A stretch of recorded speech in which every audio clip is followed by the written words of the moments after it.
Oke, selamat datang teman-teman. Kali ini kita bakal kupas tuntas sebuah ide yang kuat banget. Dan jujur, cukup bikin resah. Gimana caranya hukum yang harusnya jadi tameng keadilan buat kita semua, malah bisa diputarbalikan jadi senjata. Yuk, langsung aja kita bahas.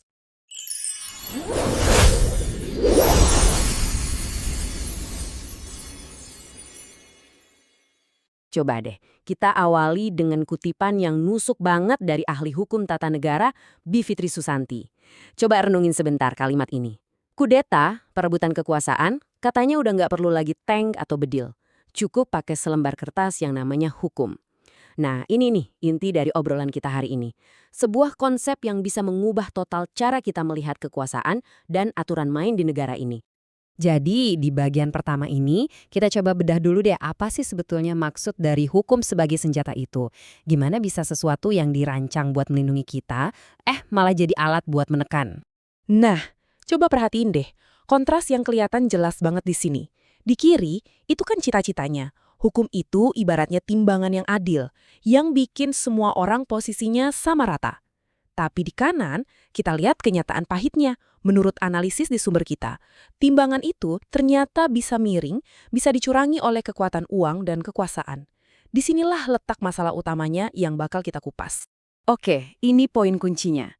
Weaponisasi hukum itu bukan sekedar hukum yang jelek atau nggak adil ya, tapi ini soal hukum yang sengaja secara aktif dan strategis dipakai sebagai alat buat mencapai tujuan politik tertentu.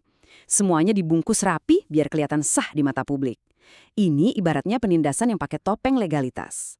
Dan ini tuh bukan cuma teori kosong di atas kertas loh. Buat Bivitri sendiri, seperti yang digambarkan di sini, ini adalah soal panggilan jiwa. Peristiwa reformasi 98 itu seolah-olah membuka matanya, bikin dia sadar kalau pertarungan yang sesungguhnya itu bukan di ruang meeting perusahaan, tapi di arena publik, memastikan hukum itu benar-benar melayani rakyat, bukan malah jadi alat penindas.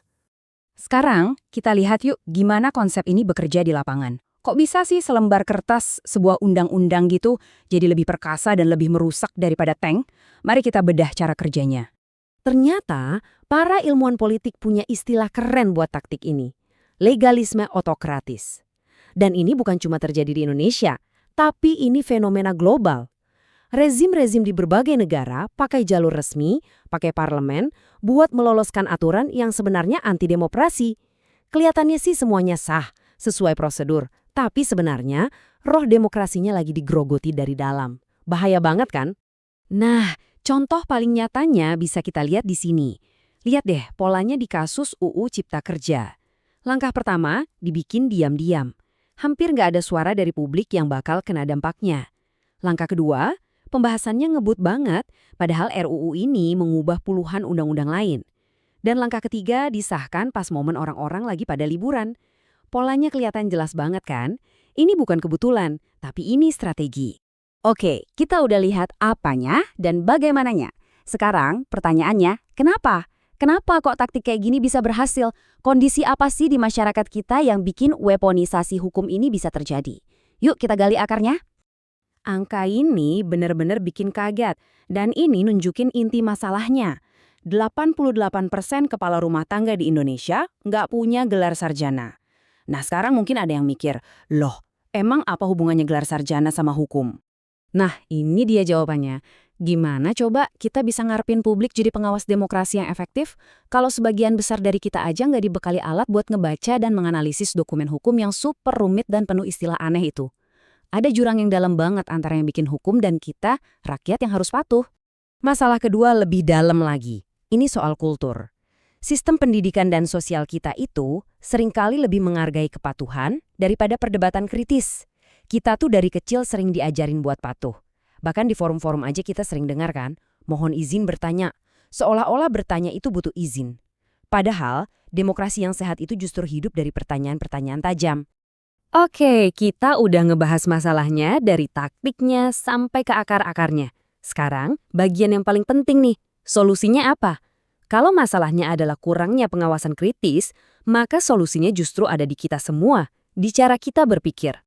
Dan bagian ini nih yang keren banget. Bivitri bilang, aktivisme itu bentuknya macam-macam.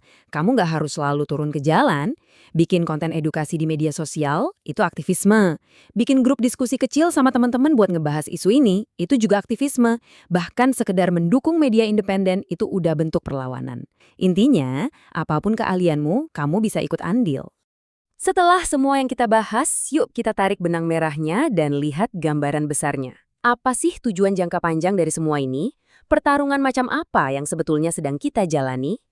Ujung-ujungnya, ini nih yang paling penting. Ganti satu undang-undang yang jelek itu perlu, iya. Tapi itu cuma nambal sulam kalau generasi berikutnya nggak kita siapin untuk waspada. Perjuangan sebenarnya adalah menciptakan generasi masa depan yang cerdas, yang kritis, yang nggak gampang dibodohi.